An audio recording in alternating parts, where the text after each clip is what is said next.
Hello po. Good Hello po, evening. magandang gabi po, Candy, and magandang gabi din po sa ating mga kababayan na nakikinig po ngayon. Yun nga po, maganda nga po na mapag-usapan natin tong Bacolod Silang Airport po namin kasi isa nga po ito talaga sa mga airports po na napaka-busy po, no? Engineer Puerte. Mukhang malakas ang tourism industry dyan sa Negros Island siguro, ano, engineer? Yes po sir, mayroon po tayong mga iba-ibang tourist destination, tourist spot dito sa Negros. Hindi lang sa Occidental, kasama na po yung Oriental natin. Yan bang Bacolod Silay International Airport ay siya na rin nagsiserve sa Eastern Negros, sa Negros Occidental? Yung Although Negros Island, meron naman sa Dumaguete, ano? yes, yung Negros Island region natin po sir, dalawa yung airport natin. Yung sa Occidental po, yung Bacolod Silay Airport, then yung sa Oriental po natin, Dumaguete Airport po yun. Pero yung sa inyo ay, ang kategory ay International Airport. Yes Tama. po, mas malaki po yung Bacolod Silay Airport po sa Dumaguete po. Which means mas marami ang pasaherong dyan ay bumababa at umaalis din, ano? Yes po sir, nag-average po tayo ng 25 flights a day po. Ano ang pwede ninyong ibalita sa ating mga kababayan na best practices ninyo na ginagawa kapag ganitong medyo malaki ang volume ng passengers na dumadaan sa inyong airport, Engineer Fuerte? Yes po sir, pag may mga event po tayo, gaya po ng Panaad, sinabi ko, pag April po, Panaad Festival yan dito sa Negros. Then pag Mascara Festival po, October po yan. Mayroon po tayong, nagpapatawag po tayo ng coordination meeting po sa lahat ng mga involved personnel tulad ng airline po natin dito sa airport, yung OTS, yung PNP-ADCU, at saka yung attached agency po dito sa airport. We make it sure po na round the clock and complete ang manning ng mga personnel nila. Then yung i-assist ng maayos yung mga needs ng mga pasahero natin, especially po yung mga first-time travelers natin, then yung mga tao ng mga airline available po pag need po ng mga pasahero. Then yung duty officers po natin 24 hours po para yung duty officer po ma-assist ng maayos yung mga pasahero natin pag kailangan yung mga ng assistance po. So far, nung nakaraang Semana Santa, wala po namang bang naging problema as far as benefits o kaya comfort ng mga pasahero natin is concerned, Engineer? So far po sir, yung mga during po sa Semana Santa, yung mga issues and concern ng mga pasahero natin, yung mga hindi yung usually nagtatanong ano ba yung mga sa first time travelers natin sir, nagtatanong kung ano yung mga sasakyan papunta sa ganito, din ano yung mga ma-recommend po namin sa kanila na pwedeng mapuntahan, and yung mga ibang pasahero din po, mostly mga taga Negros din po galing abroad na umuwi para magbakasyon po. Sa panig po ng CAAP, matanong ko lang kay Bea, no? Sa mga airport na operated ng CAAP, Bea, alin ba yung pinaka-highest number of passengers na dumaan sa kanila during the Holy Week? Ano bang record ninyo na itala?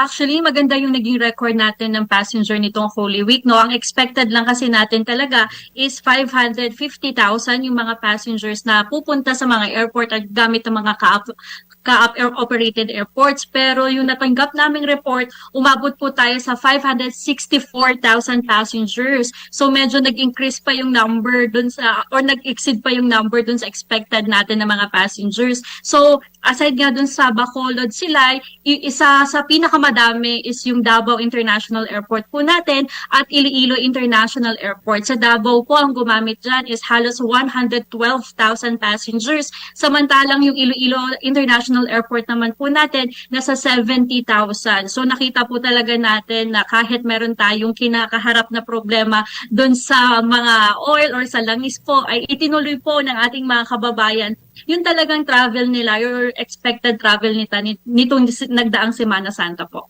May idea ka ba, Bea, kung ilang percent dun sa mga passengers na yon ay foreigner o galing po sa ibang bansa at dito nagbakasyon sa Pilipinas? Actually, hindi pa po namin nakukuha yung data na yun eh. Parang Hmm. um, arrival and departure po kasi yung ibinilang namin. So hindi pa po namin nakukuha yung total number kung ilan po yung mga local and foreigners na travelers po natin itong nagdaan Semana Santa. Kasi iniisip ko, may gyera sa Middle East, may problema nga tayo doon sa transport ng mga, sa biyahe ng aeroplano from the Philippines to the Middle East and to other countries, ano. Kaya nagtataka ako, marami pala tayong domestic passengers nung nakalipas na Holy Week. Siguro, isa sa mga factor kasi hindi sila abroad kaya dito na sila namasyal. Mhm. Actually, possible po talaga na factor yun, no? Talaga kasi ngayon nakikita talaga natin yung appetite ng mga kabataan, yung mga millennials, Gen Z talaga na mag-travel at nakita naman po natin historically na talagang tumataas yung numbers ng mga passengers na dumadaan po sa ating mga airport lalo na during this peak season, Semana Santa, even yung summer vacation po and also yung undas, 'di ba? Talagang ginagrab nila yung opportunity talaga ng mga ganitong panahon para makapag-travel. And nakita naman din natin na for the past years din talaga ay kahit papaano lumakas din yung tourism sa mga regional airport, ay sa mga regional destinations natin. Kaya nagkaroon din po talaga ng pressure in a way sa CAAP. Nagalingan pa yung performance natin at ayusin talaga yung mga airports kasi nga dumadami talaga yung mga passengers natin.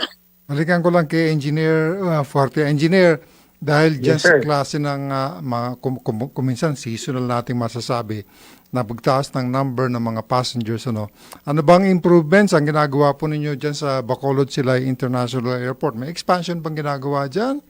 Pagpapalikan ng area? Sa ngayon po sir, meron tayong rehabilitation renovation ng passenger terminal building natin po. Nasa 98% na po, patapos na po siya. And by anytime of this year, last quarter of this year, meron po tayong expansion po. Palakin po yung terminal building po natin. Pero sa ngayon, patapos pa lang yung rehabilitation natin ng terminal building. And then by last quarter of this year, meron po tayong expansion. Palakin po siya. From 500 seating capacity, magiging 1,500 na siya. On a daily basis, may ano bang average number of passengers na dumadaan dyan? Sumasakay at dumadating. Kaya, Engineer. Yung average flights natin po, sir, nasa 25 flights a day po tayo. So, sa every flights natin, hindi tayo bumababa sa arriving passenger natin sa 150 passenger po yan. So, times 25 po yan. So, malaki po talaga yung daily flights po natin at pasahero natin dito sa Bacolod Silay po. Para po doon sa mga taga-Rian at sa mga kababayan nating nagbabalak na pumunta ng Bacolod Silay International Airport, ano bang pwede nilang makita na plano ninyo mga improvements in the future na pag sila'y dumalaw dyan, Engineer Fuerte? Yes po, sir. Yung anytime of this year po, may expansion po tayo sa airport natin. Palaki yung pre-departure natin. And then pag andito po sila sa Bacolod Silay Airport po, sa Negros po, may mga event po tayo, yearly yan po, sir. Yung Panaad Festival, every April po yan. Then yung Mascara Festival, every October po yan. Galing. Okay, maraming salamat, Engineer. At unang-una, congratulations at malaking ginagawa ninyo dyan. Masisipag inyong mga tauhan, malaking volume ng mga pasero ang inyong hinahandle. Salamat sa pagiging panauhin at makikibalita ulit kami sa susunod, ano? Yes po, sir. You're welcome po, sir. At magandang gabi po sa lahat at sa mga kababayan po natin. Thank you very much si Engineer John William Fuerte mula sa Bacolod Silay International Airport. Bea, maraming salamat din. Thank you very much for being with us. Maraming salamat po muli. Kita-kita po ulit tayo next week. Si Bea Bernardo, mga kaibigan, sa Public Information Office ng Civil Aviation Authority of the Philippines.